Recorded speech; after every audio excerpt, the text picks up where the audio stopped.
This is the Daily Article Podcast, published by the Denison Forum for Culture-Changing Christians. To receive the Daily Article directly to your email inbox each weekday morning, visit thedailyarticle.com. Now here's today's news, discerned differently. I'm sitting here waiting for them to come. There's no one to help me or my family. I am just sitting with them and my husband, and they will come for people like me and kill me. I can't leave my family. And anyway, where would I go? This is how Zarifa Ghaffari, the youngest mayor in Afghanistan, describes her future with the Taliban now in charge of her country. They have frequently vowed to kill her in the past. Her father was gunned down last November, 20 days after the third attempt on her life failed. The Taliban declared an amnesty yesterday and called on women to join their new government. Their spokesman declared during a news conference Tuesday in Kabul, "We assure that there will be no violence against women." However, when the Taliban last ruled Afghanistan, their fighters tortured and killed the country's former president, then hanged his body from a traffic post. Women who were unaccompanied in public places could be beaten. An Afghan mother was forced to kneel in a stadium and then shot dead between the goalposts. According to the U.S. State Department, women over the age of 8 were prohibited from attending school. Females were given only the most rudimentary access to health care.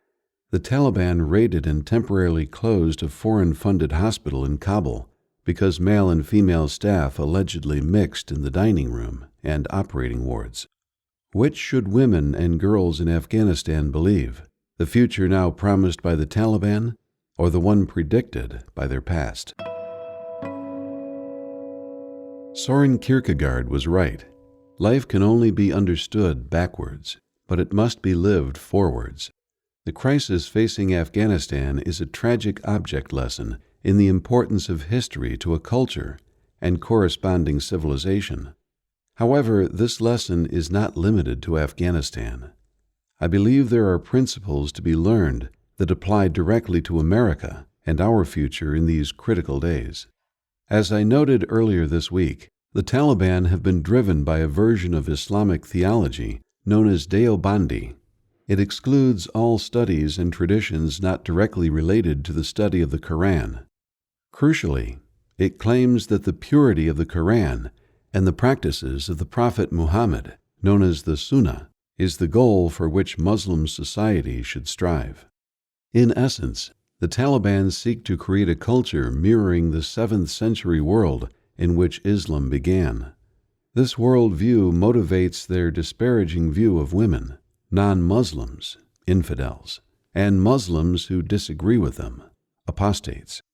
In addition, they are a product of their Afghan history. As National Geographic notes, their country is landlocked and surrounded by mountains, deserts, and competing empires.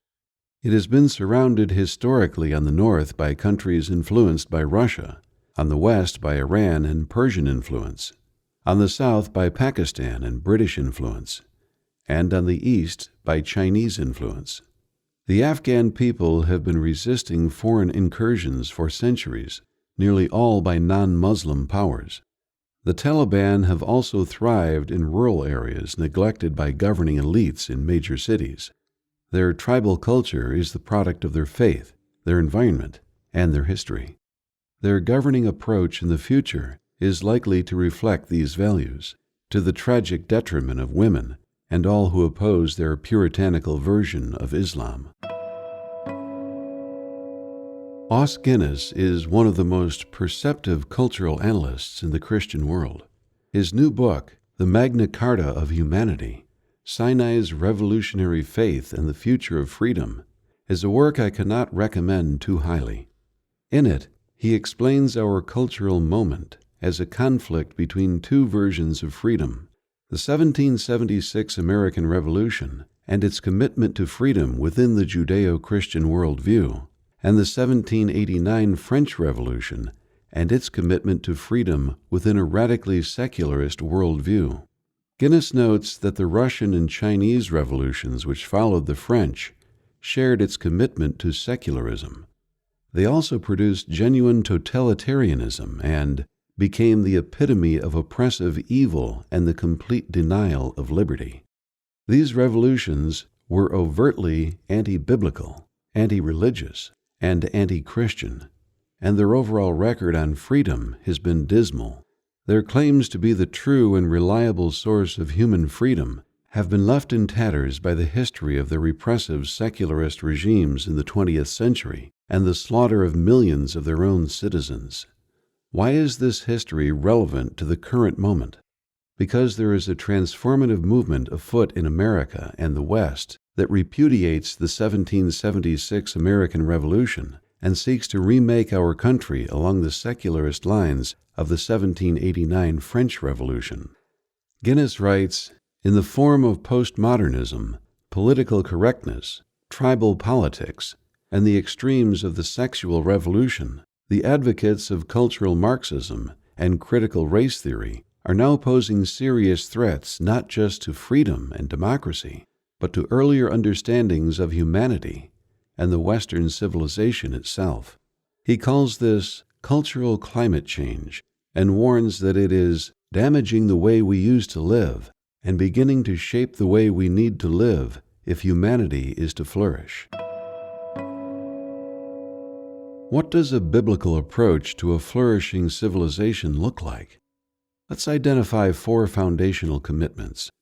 1. God is the creator and sustainer of the universe and of all life. His word is true and guides every dimension of life. 2. All people are created in the image of God, and thus are equal in value and worth to God, and should be to each other. 3. People are inherently sinful, and thus require governing authority and the rule of law, to which they owe obedience and support. At the same time, those in authority should lead by serving with personal integrity and humility. 4. Society and individuals should do all they can to care for those in need, including the poor and afflicted, the widow and the orphan, and all who need our help. Taken together, these commitments fuel a culture motivated by personal character and collective progress, in which individuals and society each serve the other for the common good.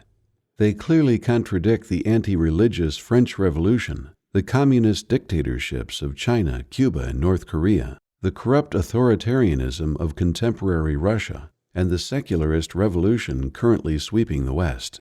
It should not surprise us that civilizations that reject these biblical principles tend to struggle, while those who embrace them tend to flourish.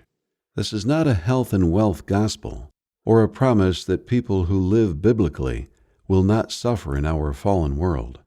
Rather, it is an historical observation built on the logical fact that creatures who live according to the plans and purposes of an all-knowing, all-loving, and all-powerful Creator should expect to experience the results of His good and acceptable and perfect will. Consider the results of democracy in Afghanistan across the last 2 decades. While decidedly imperfect and often led by corrupt officials, the society there thrived in significant ways. Infant mortality rates fell by half. In 2005, fewer than 1 in 4 Afghans had access to electricity. By 2019, nearly all did. Denied education under the Taliban, more than 1 in 3 teenage girls today can read and write. The Social Progress Index in Afghanistan, measuring prosperity, human development, and overall happiness, rose dramatically. My point is not that Afghan society, like that in America and every other nation in our fallen world, has not struggled with massive challenges. Rather, it is that the world view matters. The foundational beliefs of a society are enormously influential in determining its present outcomes and future flourishing. I am praying that the Taliban's resurgence in Afghanistan will not lead to dramatic reversals for women and others in Afghan society. But if the past is a reliable predictor of the future, the prospects for them are indeed dim. I am also praying that America and the West learn from the failed revolutions of the past and present. Os Guinness is right. Either America goes forward best by going back first to biblical foundations and morality, or America is about to reap a future in which the worst will once again be the corruption of the best. This statement, found in Psalm 33:12, is a present tense reality. Blessed is the nation whose God is the Lord. However, nations are made of people, so let's add, blessed is the person whose God is the Lord. Are you living a life God can bless today?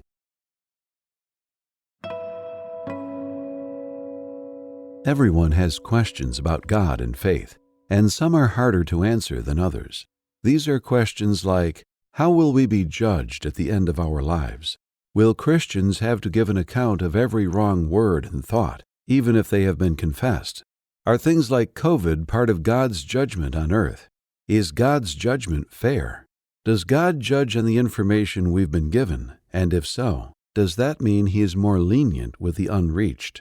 These are all good questions, all of which Dr. Jim Dennison attempts to answer in a very important resource we want to put in your hands. It's a book he's written called Biblical Insight to Tough Questions, Volume 9, and you can request your copy today at dailyarticle.org. That's dailyarticle.org. Connect with the Dennison Forum on Facebook, Instagram, and Twitter to keep the conversation going.